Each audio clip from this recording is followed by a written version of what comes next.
Hi, I'm Rana Alfi. I've been working at Arizona Arthritis and Rheumatology since 2013, and I practice at our Mesa and Gilbert locations. So a gout patient will usually present to their primary care doctor first, and then they're usually referred to rheumatology. Sometimes they do end up at urgent care or the ER, and then they're referred to rheumatology as well. A patient will present to us saying that their primary care doctor told them that they don't have gout because their uric acid levels are normal, but they do have the typical presentation of gout where a joint is very tender, warm, swollen. What they're unaware of is uric acid levels can be normal during a gout flare. Our assessment will include a complete physical exam, labs, images.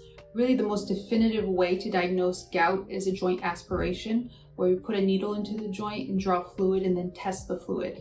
And the fluid will show us that there's uric acid crystals present, which makes a definitive diagnosis of gout.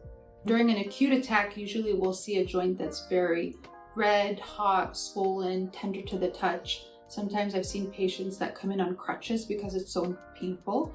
But if they come in when they don't have a gout attack, usually physical exam is normal.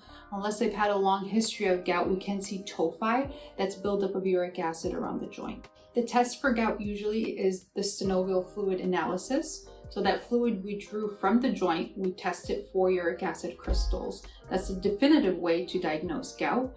But if we can't aspirate a joint, usually we will obtain uric acid levels. Most of the times they will be 6.8 or above, but at times I have seen uric acid be within normal range, and that could be during a flare, or that could just be for that particular patient. It's very important that we obtain uric acid levels 2 weeks after a flare. Images that can be helpful to make the diagnosis of gout would include x-rays, ultrasounds, dual energy CT. With x-rays, we can actually see joint damage from gout, and that's for people who've had long history of gout. With the ultrasound and dual energy CT, it can help identify uric acid crystals from recent gout.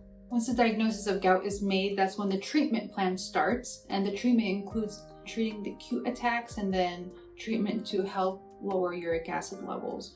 Our treatments include anti-inflammatories, oral medications to lower that uric acid levels, and infusions that we do here in our office.